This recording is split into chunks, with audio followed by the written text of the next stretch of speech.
que todavía no hay sentencia, nada menos que el expresidente, el tan querido y apoyado por los Estados Unidos por 8 años, incluso muy a pesar de la constitución política de Honduras, ha sido apresado y llevado a los Estados Unidos, encadenado y enjuiciado y a mediados, bueno, dicen que en junio van a dictar la sentencia y la tendencia es que va a ir a cadena perpetua. Y ahí vienen muchas preguntas. ¿Por qué? Y es por el narcotráfico. ¿Y por qué Estados Unidos permitió que este señor encabezó, dirigió la organización para envío de droga a los Estados Unidos? Si Estados Unidos en Honduras, ese país tan pequeñito que podría ser del tamaño de un municipio del país de Perú, por ejemplo, Honduras, pequeñísimo, tiene 3 bases militares, y eso seguramente Víctor también lo va a referir.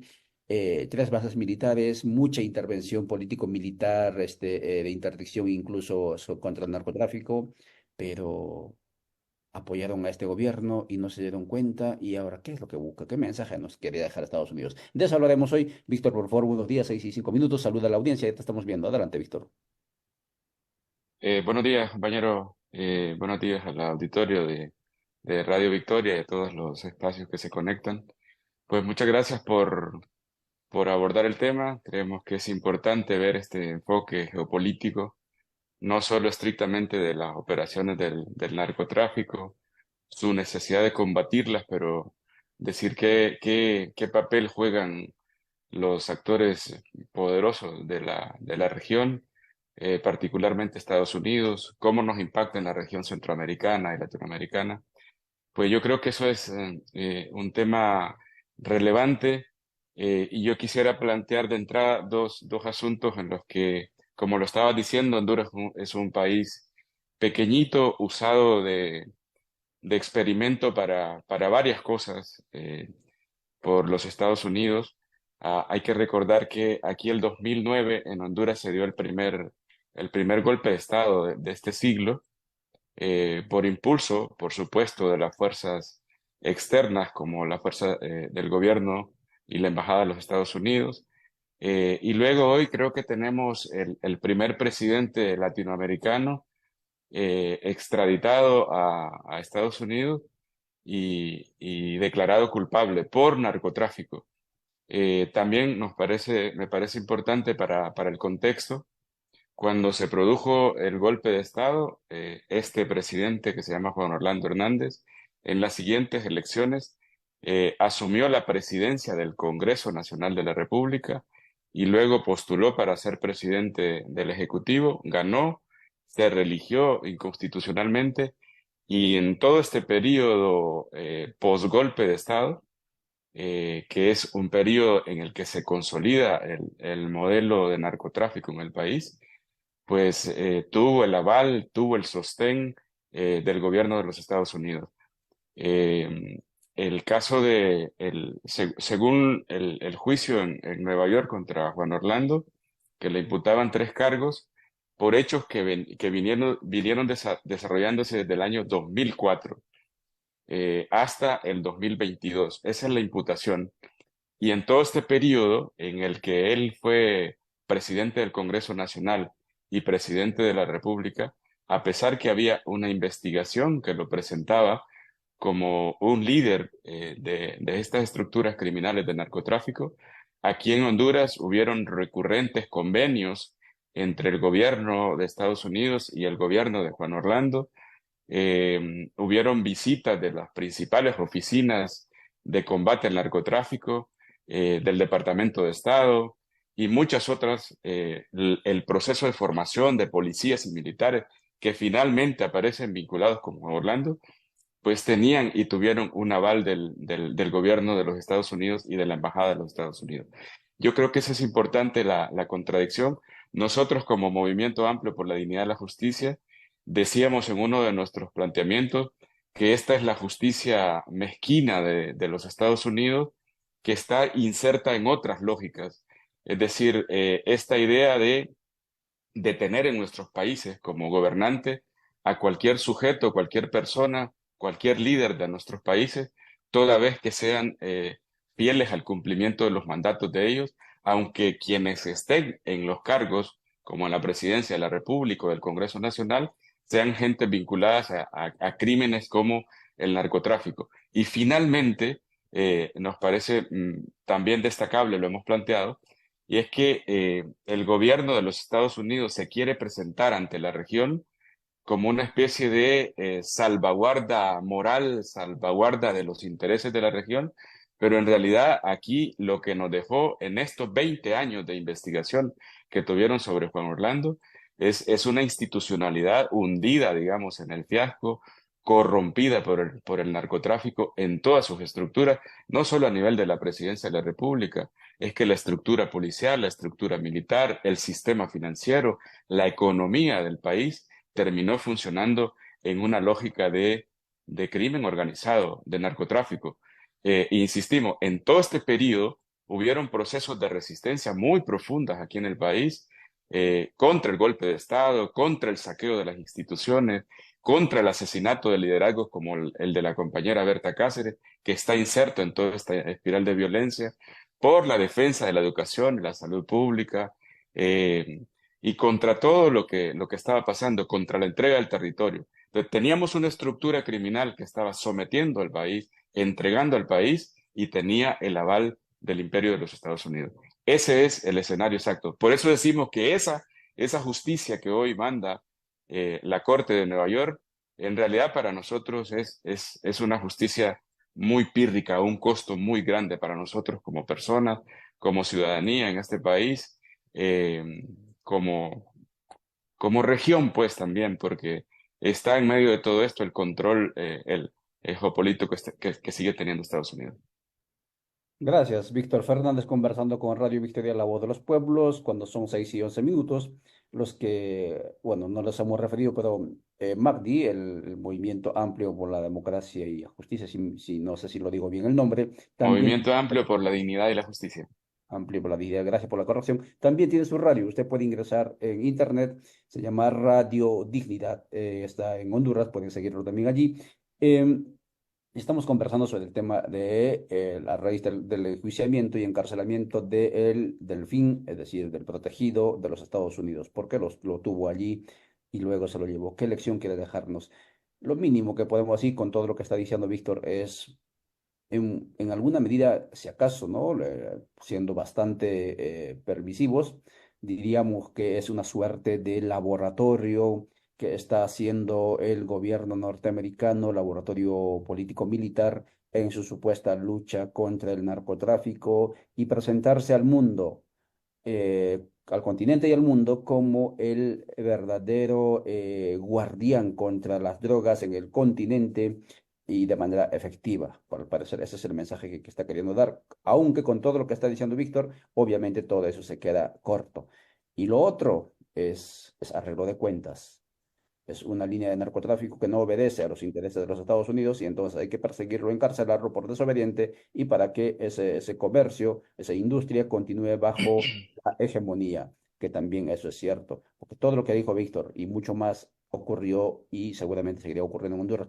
Víctor, la otra cuestión que nos planteamos es, y agradecemos a nuestros amigos que nos están siguiendo en TikTok también, y a los que nos verán también por YouTube, ¿cuál es la reacción de la población? Porque Juan Orlando Hernández, el Partido Nacionalista y toda la generación de Hernández que tienen ahora 50, cuando él empezó cuando tenía 40, había una suerte así de consolidación. Parecía que nunca más el Partido Nacional dejaría el país, dejaría el poder, por un lado, y por otro lado, este grupo, digamos, de jóvenes, profesionales, abogados, etcétera, como es Juan Orlando, dirigirían los destinos del país. Había una esperanza, una ilusión, muy a pesar de lo que acabas de mencionar.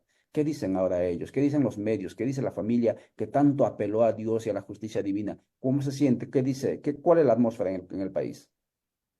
Ah, bien, aprovecho para saludar a los compañeros y compañeras de Radio Dignidad que efectivamente están conectados a este programa. Bueno, mira, el ambiente aquí, uno lo puede explicar desde lo que pasó en las elecciones, en las últimas elecciones de noviembre del 2021. El Partido Nacional, que es el partido del expresidente Juan Orlando Hernández, pues tuvo una derrota contundente del pueblo. Es decir, vinieron en un proceso de deslegitimación de su gestión Es decir, esto de los vínculos con el narcotráfico del expresidente le preceden un par de decenas de extradiciones de otros funcionarios, de su propio hermano. Le precede el asesinato de su hermana Hilda Hernández, que era su brazo derecho. Fue presentado ese evento como un accidente de un helicóptero, pero efectivamente hoy ha sido ratificado que se trató de un atentado entre las bandas criminales. Es decir, con esto lo que te quiero decir es que ya la población hondureña hizo una especie de articulación para derrotar a esta estructura.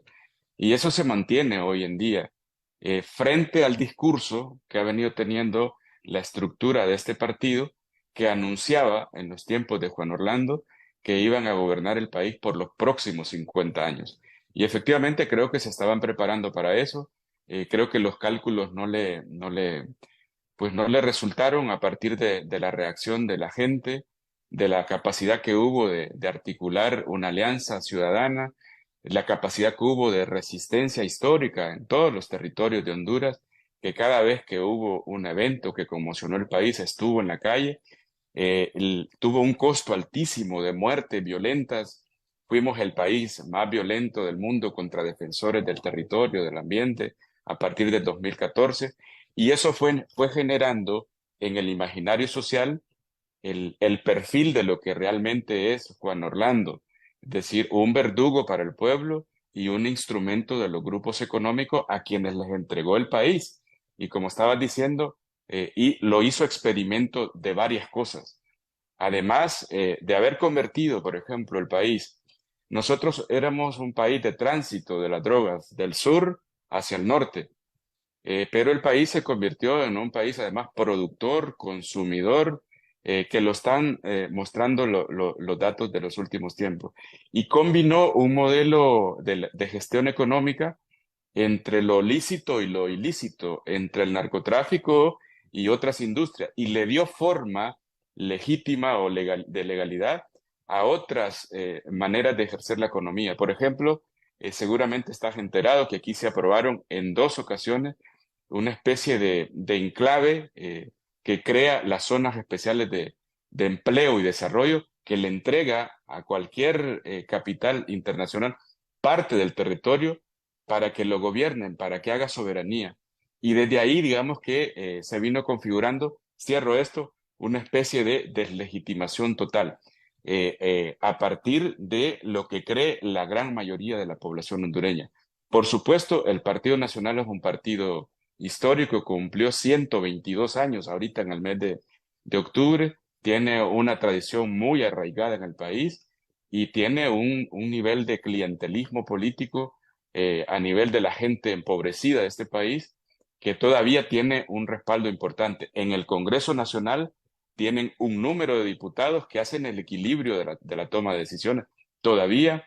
Y ahora recientemente acaba de realizar un pacto en el Congreso Nacional con el actual gobierno que les ha permitido avanzar en cierta gobernabilidad que estaba trabada hasta antes de que se produjera el juicio en Nueva York.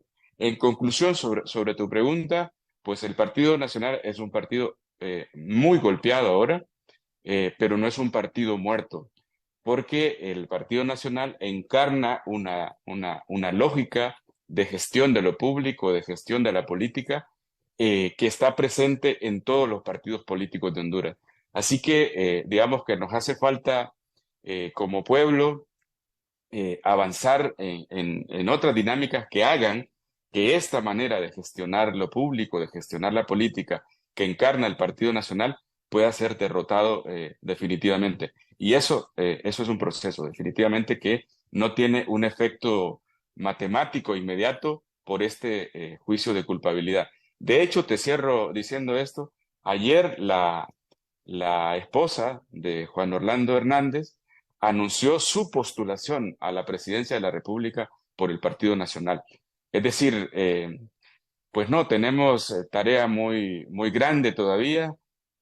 Todavía tenemos que tener el ente bien puesto sobre cómo la comunidad internacional el gobierno de los Estados Unidos recibe estas cosas, porque eso sigue teniendo mucho peso en una sociedad como la nuestra y seguramente en la región.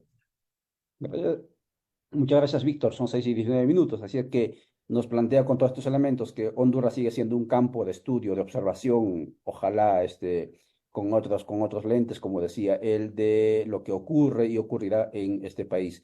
Finalmente, para ir cerrando esta transmisión, Víctor, Honduras en los últimos tiempos ha habido bolsones territoriales completamente bajo el control del narcotráfico. Eso no me lo han contado, ojo, yo lo he visto. Municipios como el Paraíso, municipios como el de Copán, el de Ruinas, siguiente antes de llegar a Copán Ruinas, no sé cómo se llama este La municipio. entrada, Copán. Ya, todos esos municipios, no solamente las edificaciones municipales, en el caso de Paraíso me consta, tenían helipuertos, sino que había guardia privada que no te permitía ingresar a esos lugares. Eran narcomunicipios. ¿Qué pasa con la narcopolítica, con este mensaje que Estados Unidos lanza a Honduras? ¿Qué dicen ellos? ¿Cómo se reconfigura eso, Víctor? Pues fíjate que lo que ha estado pasando en los últimos meses, digamos, lo que pasa siempre con las estructuras del crimen organizado, del narcotráfico, lo previsible es que la ausencia de un líder de la talla de Juan Orlando no implica pues el fin de esa estructura criminal. Lo que se está viendo es cómo la estructura está mutando y está dejando en evidencia las formas en que están operando. Ahora mismo, por ejemplo, los departamentos, Juan Orlando era de esta zona del occidente de Honduras, fronterizo con, con Guatemala, pero el narcotráfico se afianzó en varios otros territorios del país. El departamento de Colón, por ejemplo, que es en el Atlántico hondureño, el departamento de Olancho, de Atlántida, es un corredor en el que los actores de la política y del narcotráfico tienen una especie de paraíso para seguir operando. De hecho, hasta ahora, la estructura militar y la estructura policial que estaba encargada de combatir el narcotráfico sigue intacta en el país. Por tanto, los actores de la política que están vinculados al narcotráfico, pues tienen un espacio favorable para seguir operando y siguen operando. Corremos el riesgo, compañero, que el juicio de culpabilidad por 3 cargos contra Juan Orlando, si no se asume un compromiso a fondo, si no se asume con perspectiva popular, con perspectiva de pueblo víctima de este tipo de situaciones, la élite de este país, la élite económica, la élite política, puede redundar en una especie de mutación de esta estructura criminal que, como lo decías, por no convenirle, por no ser de conveniencia de los Estados Unidos, hoy lo sacrificaron.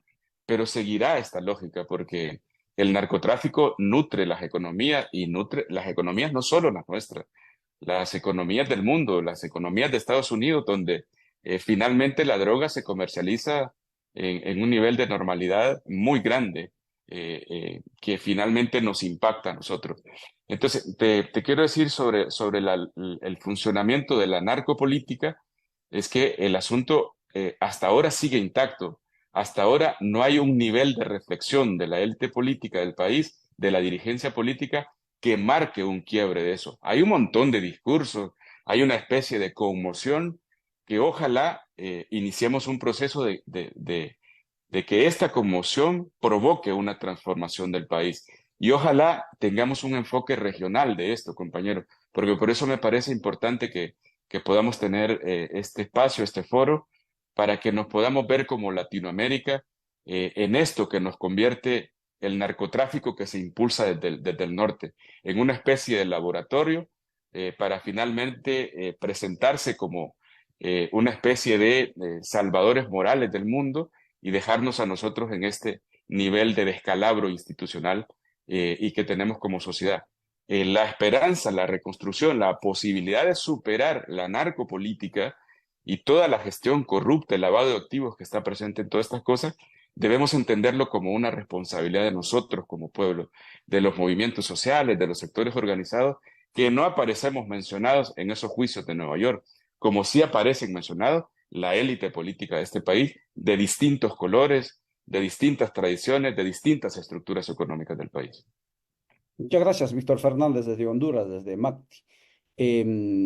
Conversando sobre Honduras entre el narcotráfico y Estados Unidos. Y claro, gracias por ese llamado a la acción. Este asunto, amigas y amigos, no es cuestión de Honduras, no es cuestión de un país, es cuestión continental. Y ahí existen ya esfuerzos a raíz justamente de la violencia generada en Ecuador, un trabajo a nivel de estados, por lo menos de manera regional. Pero el asunto no es de los estados tampoco únicamente. Como muy bien lo dice Víctor, tenemos que involucrar las organizaciones sociales, los pueblos, los sectores populares, porque si no lo afrontamos continentalmente este asunto, nos va a terminar licuando en ese proceso del tánato, del poder de la muerte. Muchas gracias, Víctor, por tu tiempo. Gracias, amigas y amigos, por vuestra atención. Gracias. Nos veremos próximamente. Mañana quizás nos volvamos a ver y si no, a la siguiente semana. Chao, chao.